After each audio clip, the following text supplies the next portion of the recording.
Hello everyone, welcome back to this channel. This is Raghav Arora और आज guys हम लोग पढ़ने वाले हैं हमारा एक नया टॉपिक।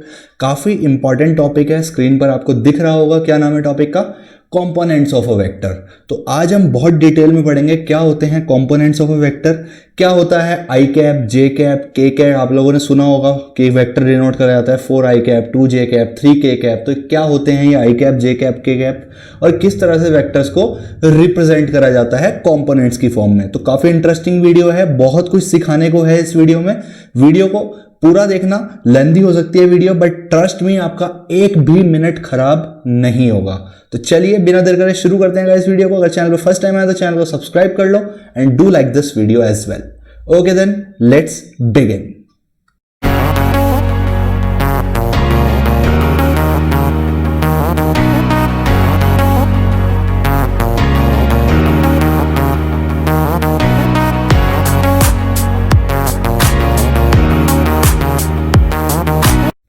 तो गाइज सबसे पहले जो चीज हमें समझनी है वो समझनी है कंपोनेंट्स होते क्या हैं। बेसिकली लास्ट वीडियो में हम लोगों ने डिस्कस करा था addition of vector. Addition of vector discuss करा था। उसमें क्या डिस्कस करा था देख लेते हैं। लास्ट वीडियो में हम लोगों ने डिस्कस करा था एडिशन ऑफ वेक्टर, यानी कि अगर ये कोई ए वेक्टर हो, ये कोई बी वेक्टर हो और ये two sides of a triangle taken in same order denote करा जाए तो जो इनका रिजल्टेंट होता है वो क्या होता है, ये वेक्टर जो कि थर्ड साइड हो। इसको एक मिनट के लिए रिजल्टेंट को आर वेक्टर का नाम दे देता हूं। तो बेसिकली जो आर वेक्टर हो गया वो किसके बराबर हो गया, ए वेक्टर प्लस बी वेक्टर। तो बेसिकली मैं इस केस में क्या कह सकता हूं, मैं इस केस में कह सकता हूं कि A vector and B vector are components of are vector. अगर किसी एक वेक्टर को आप एक से ज्यादा टुकड़ों में तोड़ते हो तो जितने भी उसके टुकड़े हुए हैं उसको हम क्या बोलते हैं, कंपोनेंट्स ऑफ दैट वेक्टर। यानी कि उन कंपोनेंट्स को जोड़कर आप अपने ओरिजिनल वेक्टर तक पहुंच सकते हैं। फॉर एग्जाम्पल अब मैं शुरू करता हूं टॉपिक को, ध्यान से समझेंगे। मान लीजिए आपके जो 3D स्पेस है वो कुछ इस तरह से है guys. Okay, just give me a second. या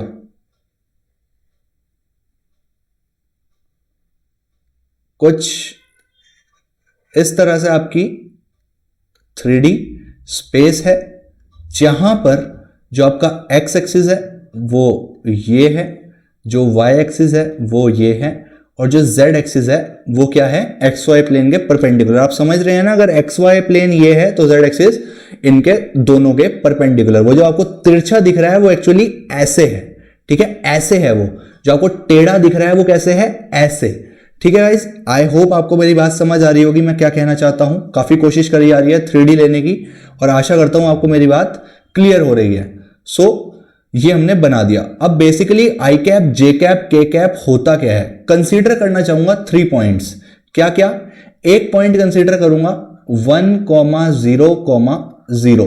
कहां पर होगा वो, y कंपोनेंट भी 0, z कंपोनेंट भी 0, x कंपोनेंट 1। क्या वो x एक्सिस पर लाई करेगा, जी हां बिल्कुल, ये रहा। चलिए जी, और इसके अलोंग मैंने एक वेक्टर ड्रॉ कर दिया।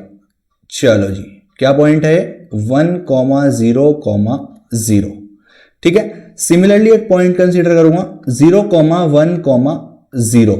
x कंपोनेंट 0, z कंपोनेंट 0 लेकिन y कंपोनेंट 1। तो ये किसके अलोंग होगा, y एक्सिस पर पड़ेगा ये पॉइंट, बिकॉज x और z तो 0 है। और ये वो मान लीजिए पॉइंट है, ये मान लिया 0,1,0 और ओरिजिन से इसके अलोंग भी एक वेक्टर ड्रॉ करा। देन एक और पॉइंट कंसीडर करूंगा गाइस 0,0,1। ओके, ये क्या है, x कंपोनेंट 0, y कंपोनेंट 0 लेकिन z कंपोनेंट कितना है, 1। तो बेसिकली ये अलोंग द z एक्सिस पड़ रहा है पॉइंट, बिकॉज x और y कंपोनेंट 0 है। ये पॉइंट कहीं z एक्सिस पर यहां पड़ेगा। यहां पर वेक्टर ड्रॉ करा एक 0,0,1 और ये क्या है आपका ओरिजिन, ये तो आपको पता ही है, ओ मार्क कर देता हूं। ओरिजिन के कोऑर्डिनेट्स 0,0,0। अभी तक काफी सिंपल, ठीक है गाइस। तो अब ध्यान से समझेंगे। बेसिकली 3 चीजों की, 3 नोटेशंस की हम यूज करते हैं इन doing components in doing components we take 3 unit vectors। वैसे तो यार हम कंपोनेंट्स किसी भी तरफ ले सकते हैं, ये 3 पॉइंट्स लेने का मकसद सिर्फ इतना है कि ये कन्वेंशनल वे है। अगर आप हायर स्टडीज में जाओगे या फिर अगर आप एक इंटेलिजेंट स्टूडेंट हो, जिससे मैं बात कर रहा हूं, जिसको वेक्टर्स की थोड़ी बहुत नॉलेज है, आईआईटी वगैरह का पढ़ रखा हो या फिर हायर इंजीनियरिंग का पढ़ रखा हो, तो उनके लिए मेरा जो वर्ड है वो ये है कि आप वेक्टर का कंपोनेंट किसी भी डायरेक्शन में कर सकते हैं। It should not be x y और जेड कंपल्सरीली। ओके, कंपल्सरी नहीं है कि आपको एक्स वाई और जेड एक्सिस के अलोंग इसके कंपोनेंट करने हैं। आप किसी एंगल पर भी इसके कंपोनेंट्स कर सकते हैं। I have no problem at all. लेकिन एक 12th क्लास का बच्चा, ऑब्वियसली कॉमर्स स्टूडेंट्स भी ज्वाइंट है हमारे साथ, उसके लिए जो सिग्निफिकेंस की बात है वो ये है कि हम लोग 12th क्लास में components along x axis, along y axis और अलोंग z एक्सिस करेंगे। रीजन बीइंग, आपने जब 2D कार्टेशियन फॉर्म पढ़ी होगी तो आपको पता है 2,4 पॉइंट का मतलब है कि x एक्सिस पर 2 चलो और y पर 4 चलो। तो अगर मैं बेसिकली बात करूं तो 2,4 बेसिकली 2 कंपोनेंट्स ही तो हैं। x कंपोनेंट कितना चले और y कंपोनेंट कितना चले। 2 चले x कंपोनेंट और 4 चले y कंपोनेंट। तो बेसिकली 2D में भी हमने x एक्सिस और y एक्सिस के अलोंग कंपोनेंट लिए। सिमिलरली जब आप 3D में आ गए तो आपको z के अलोंग भी कंपोनेंट लेना पड़ता है किसी भी पॉइंट को स्पेस में डिफाइन करने के लिए, और इन्हीं कंपोनेंट्स को हम along x axis, along y axis और अलोंग z एक्सिस लेते हैं। तो in doing components we take 3 unit vectors named as i cap, j cap and k cap. Basically i cap, j cap और k cap कुछ भी नहीं है, ये क्या है, यूनिट वेक्टर्स हैं। मैं लिख देता हूं, लिख इसलिए रहा हूं ताकि आप लोग इसके नोट्स बना सकें और एक बार खुद पढ़ के भी आप अच्छा आइडिया ले सकें। क्या है, i cap is basically a unit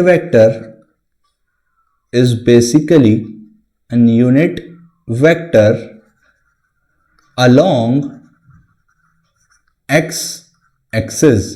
i cap basically क्या है, i cap is basically an unit vector along x axis। Cap का मतलब समझ गए, i j k सिर्फ एक नोटेशन है। x axis के along यूनिट वेक्टर को नाम दिया i, j के along क्या दिया k, और k के z के along क्या दिया, सॉरी x axis के along i, y axis के along j और z axis के along k। कैप तो आप समझ रहे हैं, कैप तो यूनिट वेक्टर की नोटेशन होती है। सो बस ये नाम्स हैं, इनसे डरने की जरूरत नहीं है, बस मैंने नामकरण कर दिया कि x के अलोंग को यूनिट वेक्टर लेंगे अगर ओरिजिन से, उसका नाम i, y के अलोंग लेंगे तो j और z के अलोंग लेंगे तो k। ठीक है, तो i cap is basically an unit vector along x axis.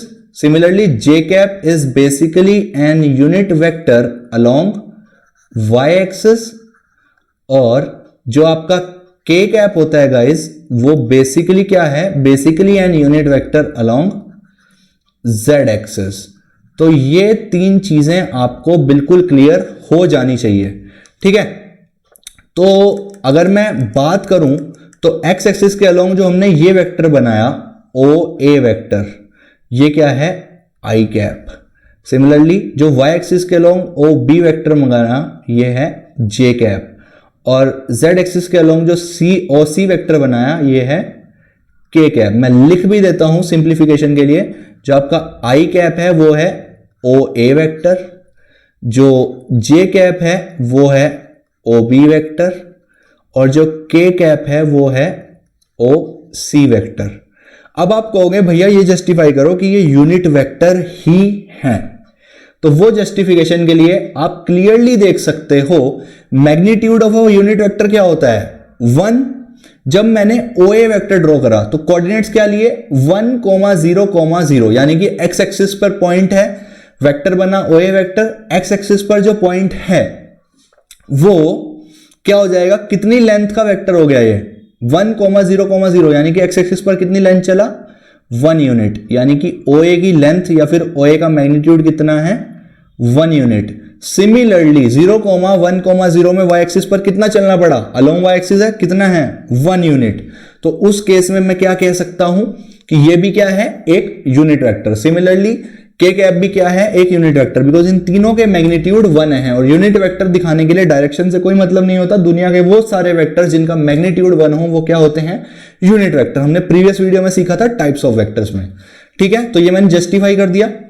तो अब यहां तक की बात क्लियर हो गई होगी कि आई कैप क्या होता है, रटना है बेसिकली। एक बार को अगर मैं आपको सत्य बताऊं कॉमर्स वाले स्टूडेंट्स को स्पेसिफिकली, बिकॉज आपको ज्यादा डिटेल्स में जाने की जरूरत नहीं है, स्टिल मैंने ओवर एक्सप्लेन कर दिया। टीचर्स तो ये भी नहीं बताते हैं, कहते हैं ऐसे ही डिनोट किया जाता है। आई कैप क्या है, unit vector along x axis. J cap क्या है, unit vector along y axis. और के कैप क्या है, unit vector along z axis. तो generally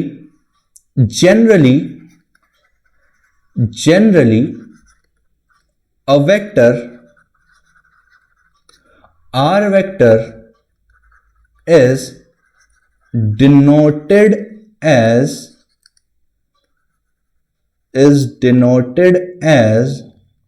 r vector equals to xi cap plus yj cap plus zk cap। क्या मतलब हुआ इसका, समझते हैं, देखो ध्यान से।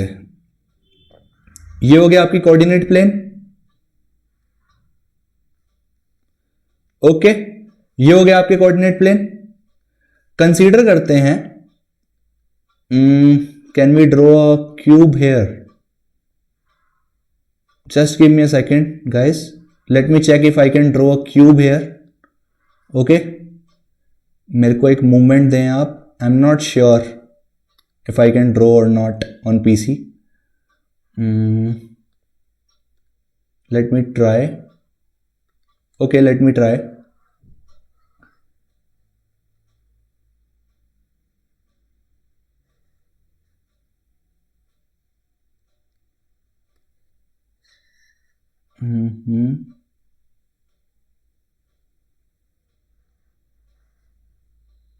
कर सकते हैं क्या?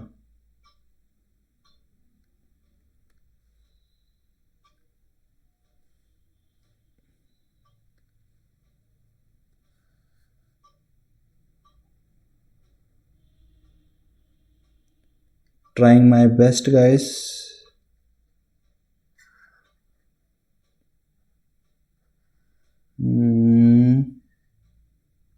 Okay, wait. लास्ट ट्राई, और इसके बाद मैं मैन्युअली ड्रॉ करूंगा। अगर बन गया तो बन गया।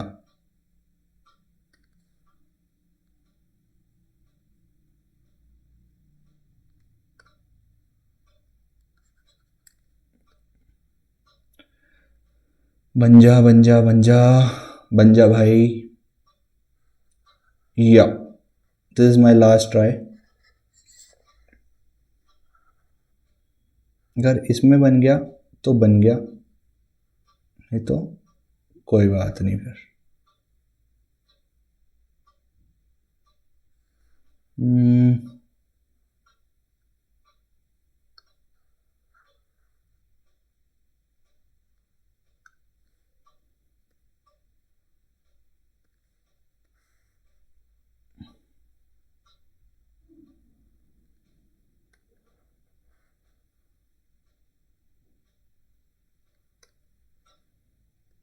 नो गाइस, गड़बड़ हो रहा है कुछ। ओके, तो no problem at all. Cube तो एक समझाने का तरीका है, ठीक है, वो यहाँ पर पॉसिबल नहीं हो पा रहा है बिकॉज कुछ इश्यूज आ रहे हैं थोड़े से, but doesn't matter, never mind. मैं ढूंढ रहा था कोई ऑप्शन, अगर मेरे को मिल जाता है तो शायद हम लोग कर पाते, बट कोई बात नहीं यार।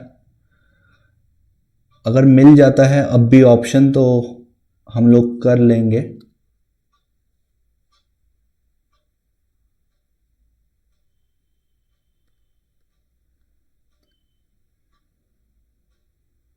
नहीं है कोई option, doesn't matter.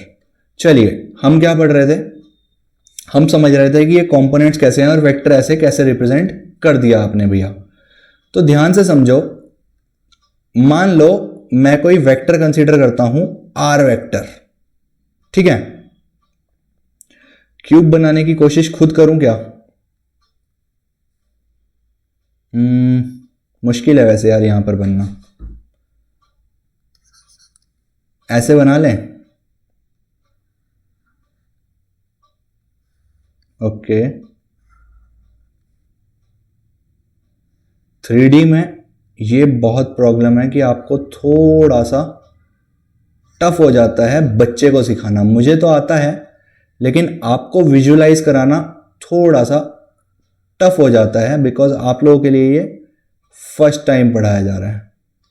Okay, don't जज me by my drawing, I have a good hand at mathematics. Yeah cool guys, I think मैंने अच्छा क्यूब बनाया है। ओके, तो मान लेते हैं ये पॉइंट क्या है, आपका ओरिजिन है, या फिर मान लेते हैं ये पॉइंट आपका ओरिजिन है। ठीक है, ध्यान से समझेंगे, कोशिश करी जा रही है बहुत ज्यादा आपको समझाने की। ये पॉइंट आपका है ओरिजिन, ओ पॉइंट। ठीक है, ये आपका कौन सी एक्सिस है, एक्स एक्सिस। ये आपकी कौन सी एक्सिस है, वाई एक्सिस। और ऊपर आपकी कौन सी एक्सिस है, जेड एक्सिस। आशा करता हूं मेरी बात क्लियर है। बेसिकली आपका जो कोऑर्डिनेट प्लेन है वो कुछ इस तरह से आप देख सकते हैं। थोड़ा सा अगर आप एक्सटेंड करेंगे तो समझ जाएंगे। ओके, ये हो गए। और मान लीजिए आपका जो वेक्टर है वो है आर वेक्टर, कुछ इस तरह से, जो कि इस तरह से मैं ड्रॉ कर सकता हूं। अब आप समझ रहे हैं कि ये कैसे है। आप अगर अपना रूम कंसीडर करें तो रूम के एक कॉर्नर के बेस से लेकर सामने डायगोनल वाले अपोजिट पर टॉप पर, यानी कि अगर आप एक क्यूब कंसीडर करें उसमें नीचे से लेकर आप देख पा रहे हैं एक कोने से लेकर दूसरे कोने पर जा रहा है। ठीक है, तो ये आपका हो गया आर वेक्टर, जिसको हमने लिखा x i cap, Y j cap, Z k cap. अब भाई ये इन कंपोनेंट्स में कैसे है वो समझना है। आई कैप बेसिकली क्या है, आई कैप है unit vector along x axis. J cap क्या है, unit vector along y axis. और के कैप क्या है, similarly unit vector along z axis. अब अगर मैं आई कैप को एक्स से मल्टीप्लाई कर रहा हूं, बेसिकली एक्स क्या है यहां पर, और वाई और जेड ये तीनों क्या हैं, स्केलर कंपोनेंट्स। बेसिकली ये क्या है, नंबर्स हैं। नंबर समझ रहे हैं आप, एक्स की जगह 2 हो सकता है, 3 हो सकता है, सिमिलरली वाई की जगह भी 2 3 4 5 कुछ भी हो सकता है, जेड की जगह भी हो सकता है। तो बेसिकली ये नंबर्स हैं। तो जब आपने आई कैप को एक्स से मल्टीप्लाई करा तो बेसिकली एक्स ने क्या दिया आई कैप को, मैग्नीट्यूड। ओके, एक्स ने बेसिकली क्या दिया आई कैप को, मैग्नीट्यूड दिया। ठीक है गाइस, क्योंकि आई कैप मान लीजिए ये है और इसका लेंथ कितनी है 1, तो अगर मैं 2 आई कैप लिखना चाहूं तो इसकी लेंथ कितनी हो जाएगी, सेम डायरेक्शन लेकिन लेंथ कितनी हो जाएगी 2, बिकॉज 2 से मल्टीप्लाई हो गया। आपको सिखा चुका हूं मैं ये चीज। तो बेसिकली x क्या कर रहा है, आई कैप तो डायरेक्शन डिनोट कर रहा है कि भाई अलोंग x एक्सिस जो कंपोनेंट है वो है x, बिकॉज x क्या मैग्नीट्यूड शो करेगा। ठीक है, x आई कैप में जो आई कैप है वो क्या है, डायरेक्शन वाला पार्ट, और जो आपका x है वो है मैग्नीट्यूड वाला पार्ट। बिकॉज आई कैप में तो अपना कोई मैग्नीट्यूड है ही नहीं, आई कैप तो अपने आप में क्या है, एक यूनिट वेक्टर है, मैग्नीट्यूड 1 है। तो हम आई कैप के अलोंग कितना चले वो कैसे पता लगेगा, x को देखकर। ठीक है, जब आप x को देखेंगे तो आपको पता चलेगा कि हम आई कैप के अलोंग कितना चले। ठीक है, तो मान लीजिए ये कोई आर वेक्टर है और इस तक पहुंचने के लिए, आई होप इसकी जरूरत नहीं है, एक्स एक्सिस आप समझ गए, x इधर है। इस तक पहुंचने के लिए मैं कितना चला, x एक्सिस के अलोंग चला मैं x distance, then y axis ये वाला है, y के अलोंग कितना चला मैं, ओके, y के अलोंग कितना चला, इतना y डिस्टेंस। और फिर z एक्सिस ये वाला है, यानी कि z के अलोंग कितना चला मैं। जब आप x और y के अलोंग चले तो बेसिकली आप यहां पहुंच गए। क्या आप देख पा रहे हैं 90 डिग्री है। अगर मैं इसको रिवॉल्व कर पाऊं तो क्या आप समझ पा रहे हैं 90 डिग्री है। इसको थोड़ा सा ऐसे रोटेट करके देखो तो एक्स एक्सिस पे आप ऐसे चले और वाई पर ऐसे चले, उसके बाद जेड के अलोंग आप कितना चले, जेड के अलोंग आप चले जेड, यानी कि ये कितना है जेड। तो बेसिकली जब आपने एक्स आई कैप लिखा तो आपने ओ ए वेक्टर को डिनोट करा, जब आपने वाई जे कैप लिखा तो आपने ए बी वेक्टर को डिनोट करा, आई एम सॉरी। और जब आपने जेड के कैप लिखा तो आपने किसको डिनोट करा, बीसी वेक्टर को, यानी कि ओ ए वेक्टर क्या है मेरा एक्स आई कैप, ओबी नहीं, ए बी वेक्टर क्या है वाई जे कैप, और बीसी वेक्टर क्या है जेड के कैप। ठीक है, और क्लियरली मेरे को बताओ ओ ए वेक्टर यानी कि ओ ए वेक्टर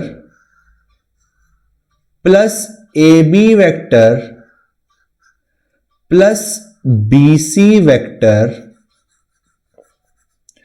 क्या बेसिकली आपको ओसी वेक्टर पर लेकर जा रहा है?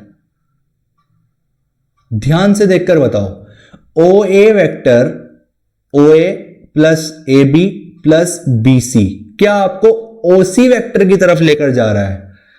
तो क्या मैं लिख सकता हूं कि जो मेरा ओसी वेक्टर है वो O A vector plus A B vector plus B C vector के बराबर है? ओसी वेक्टर क्या है आर वेक्टर, ओ ए क्या है एक्स बढ़े आई कैप की डायरेक्शन में, यानी कि एक्स बढ़े एक्स एक्सिस में, तो ये हो गया x i cap plus A b क्या है y j cap plus B C क्या है जेड के कैप। आई होप आपको मेरी बात क्लियर हो रही होगी। तो अगर मैं इसको थोड़ा सा और एलैबोरेट करूं तो x क्या है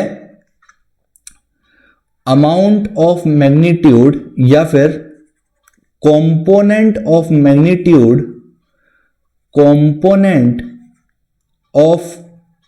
मैग्नीट्यूड अलोंग एक्स एक्सिस के अलोंग कितनी लेंथ है, कितना मैग्नीट्यूड है, वो डिनोट करा जाता है एक्स आई कैप के।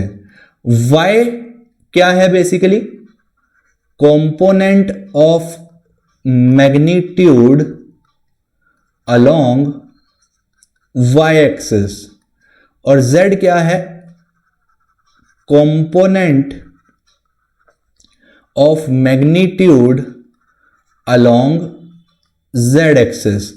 आई कैप बेसिकली ओ से लेकर एक्स एक्सिस की तरफ जाने वाला यूनिट वेक्टर है जो सिर्फ डायरेक्शन दे रहा है, यानी कि अगर मैं टोटली एक्स आई कैप की बात करूं तो यह है vector along x axis having magnitude x, जो ये गिवन एक्स है। ठीक है, सिमिलरली वाई जे कैप क्या है vector along y axis having magnitude Y.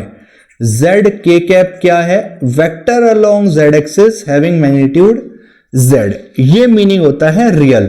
और जब कभी भी आप एक वेक्टर को रिप्रेजेंट करते हैं 3D में तो वो इन तीन कंपोनेंट से ही अक्सर बनकर मिलता है। इनको क्या बोलते हैं रेक्टेंगुलर कंपोनेंट्स। ऑब्वियस है ना यार, जब आप 3D में प्लॉट करते हैं कोई पॉइंट 2,3,2 तो बेसिकली वो क्या है, वो है एक्स एक्सिस के अलोंग 2 चले, फिर वाई एक्सिस के अलोंग 3 चले, फिर जेड एक्सिस के अलोंग अगेन 2 चले।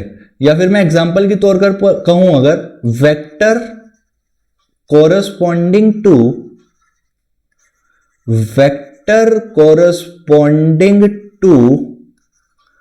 Point 1, 2, 3 will be given by 1, 2, 3 के अलोंग अगर मेरे को वेक्टर लिखना हो वो कैसे लिखूंगा, वो लिखा जाएगा 1 आई कैप यानी कि एक्स एक्सिस के अलोंग कितना चले 1 प्लस 2 जे कैप क्या डिनोट कर रहा है वाई एक्सिस के अलोंग कितना चले, because j cap y axis के अलोंग एक यूनिट वेक्टर है, जे के तरफ कितना चले 2 प्लस 3 के कैप यानी कि जेड के अलोंग कितना चले 3।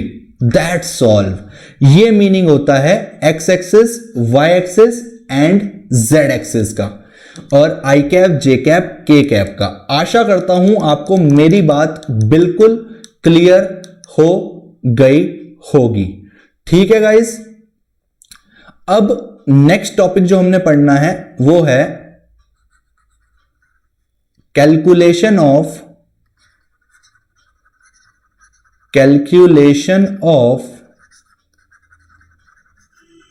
Magnitude of a vector. यानी कि अगर कोई आपको वेक्टर गिवन हो, मान लीजिए वेक्टर गिवन है r vector equals to x i cap plus y j cap और आपको आर वेक्टर का मैग्नीट्यूड निकालना हो तो वो आप कैसे निकालेंगे? पहले प्रूफ समझेंगे और फिर याद रखेंगे कैसे निकालेंगे। तो इसके लिए मुझे अगेन डायग्राम ड्रॉ करना होगा। मान लीजिए ये और ये और उसके बाद या फिर 2D वाला तो ऐसे ही हो जाएगा। देखो 2D वाला है बिकॉज इसमें के कंपोनेंट नहीं है, यानी कि एक्स एक्सिस के अलोंग कंपोनेंट है और वाई एक्सिस के अलोंग कंपोनेंट है। बेसिकली जो ये लिखा हुआ है ना गाइज, इसको आप ये भी लिख सकते हो x i cap plus y j cap plus 0 के कैप, यानी कि 0 के कैप के अलोंग या फिर जेड एक्सिस के अलोंग जो कंपोनेंट है वो क्या है 0, यानी कि के अलोंग कुछ भी नहीं है, यानी कि जेड के अलोंग कुछ भी नहीं है, यानी कि सिर्फ एक्स एक्सिस और वाई एक्सिस के अलोंग इस वेक्टर के कंपोनेंट्स हैं, यानी कि ये वेक्टर 2D प्लेन में लाई करता है। आशा करता हूं कुछ मेरे वर्ड्स समझ आए होंगे अगर आप शुरू से मेरे लेक्चर्स फॉलो कर रहे हैं वेक्टर्स के। तो अगर मैं 2D प्लेन बनाता हूं, ये लीजिए, ठीक है, ये हो गई आपकी एक्स एक्सिस, ये हो गई आपकी वाई एक्सिस और बेसिकली आपका जो आर वेक्टर है वो भी मैं ड्रॉ कर रहा हूं। आपका जो आर वेक्टर है गाइस वो है ये आपका आर वेक्टर क्या है x i cap plus y j cap. अगर मैं इसको यहां से नीचे लेकर आता हूं, एक्स आई कैप का मतलब क्या हो गया कि एक्स एक्सिस के अलोंग या फिर आई कैप के अलोंग कितना चले हम एक्स यूनिट्स, इसका मतलब इसकी लेंथ कितनी हो गई एक्स।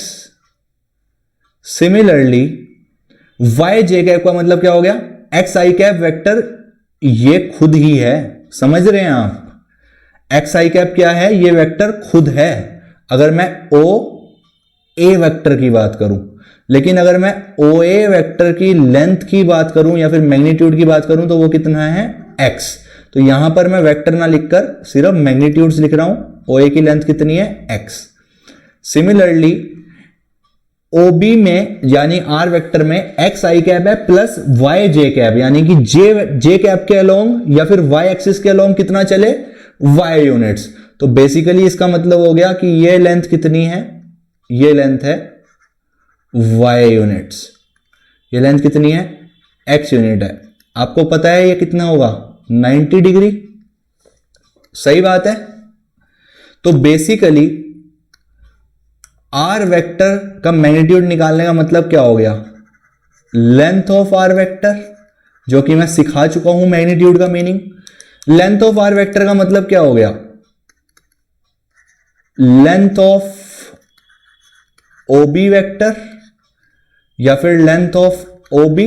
वो कैसे निकलेगी, अगर आप in triangle O A B देखो तो जो आपका एंगल ए है वो कितना है 90 डिग्रीज, एंगल ए कितना है 90 डिग्रीज।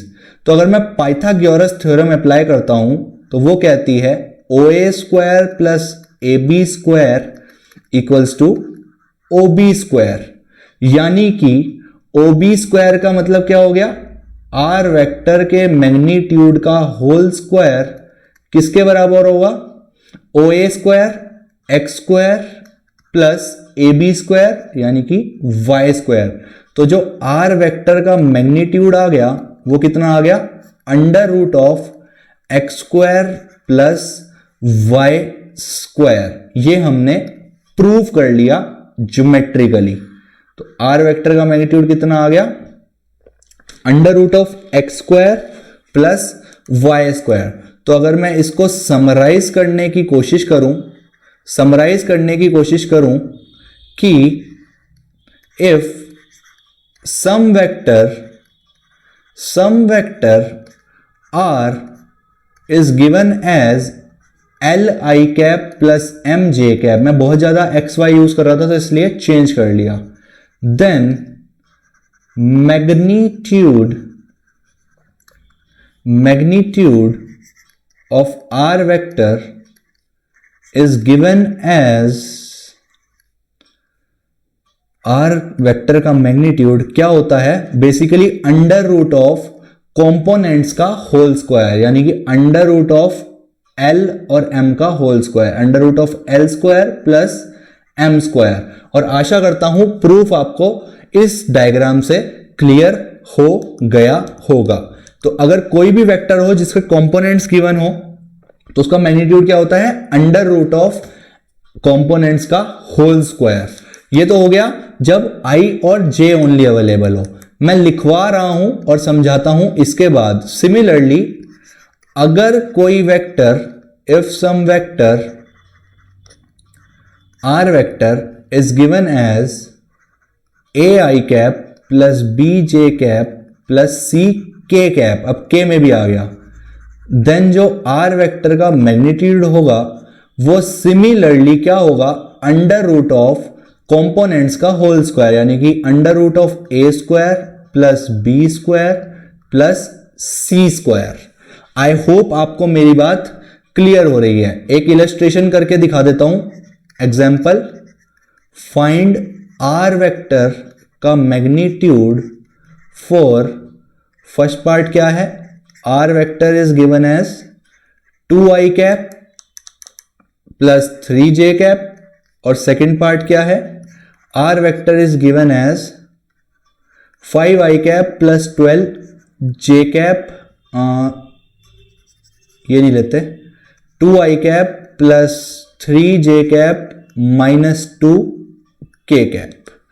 तो ये क्वेश्चन है, तो कैसे करेंगे, ध्यान से देखो, आंसर बहुत आसान।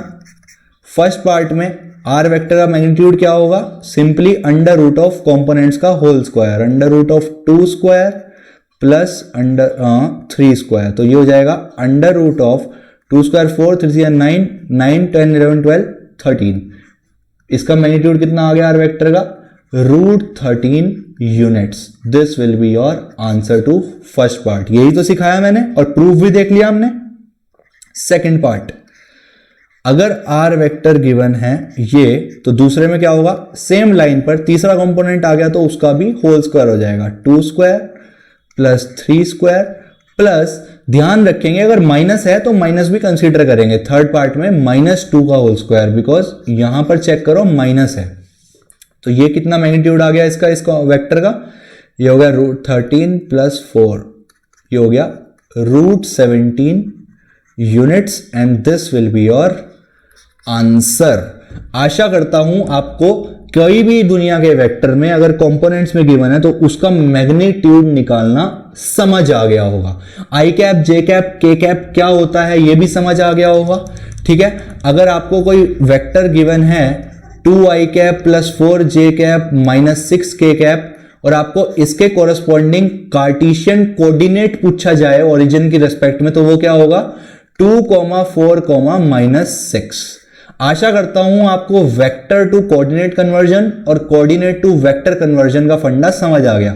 बेसिकली ये जो कोऑर्डिनेट लिखा हुआ है इसमें भी तो यही मतलब है कि इतना x में चलो, इतना y में चलो, इतना z में चलो।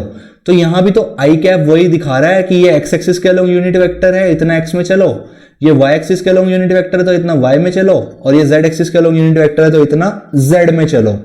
तो बस बात एक है, तरीके अलग है। वेक्टोरिकली ऐसे रिप्रेजेंट करा जाता है और कार्टेशियन नंबर्स के केस में ऐसे रिप्रेजेंट करा जाता है। आशा करता हूं कंपोनेंट्स का कॉन्सेप्ट क्रिस्टल क्लियर हो गया होगा। दूसरा वाला आपको प्रूफ बताना है एक कि 3 कंपोनेंट में तीनों का होल स्क्वायर क्यों हुआ। वैसे जरूरत नहीं है, अगर याद रख लोगे काम हो जाएगा। स्टिल अगर लास्ट में लगता है कि मैं बताना चाहता हूं तो मैं बता दूंगा, कोई बड़ी चीज नहीं है। 2 ट्रायंगल बनते हैं, आप खुद बनाओगे तो भी आपको समझ आ जाएगा। ठीक है, ये हो गई बात। अब कुछ प्रॉपर्टीज लिख लेते हैं। प्रॉपर्टीज क्या है? प्रॉपर्टीज क्या है? गिवन वेक्टर हैं, ए वेक्टर गिवन है, ए वेक्टर क्या गिवन है, या फिर एक्स वेक्टर गिवन है, a i cap plus b j cap plus c k cap, और वाई वेक्टर गिवन है d i cap plus e j cap plus f k cap.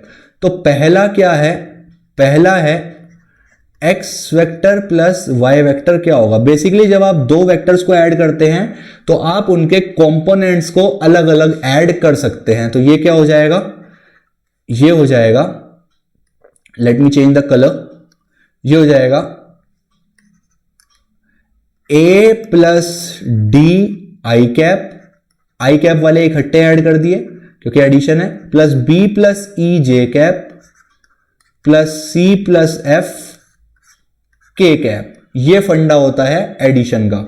Similarly अगर आपको x vector minus y vector निकालना है तो पहले में से दूसरे कंपोनेंट वाइज आप कर सकते हैं। ये हो जाएगा a minus d i cap, ठीक है, इसके कंपोनेंट से इसका component minus, plus b minus e j cap plus c minus f k cap. समझ आ गया गाइस? सिमिलरली थर्ड पार्ट अगर आपको ऐसे गिवन हो m x vector plus n y vector, तो इस केस में सॉरी दूसरा भी x वेक्टर होगा, m x vector plus n x vector. तो इसमें आप कांस्टेंट को एक साथ ले सकते हो अगर जो आपके वेक्टर्स हैं वो क्या हैं?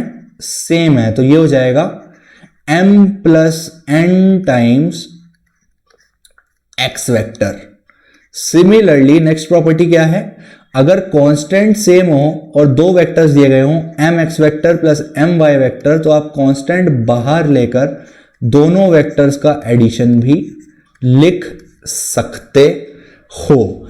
आशा करता हूं आपको मेरी बात क्लियर हो गई है। इसके कोरस्पॉन्डिंग एक क्वेश्चन देख लेते हैं।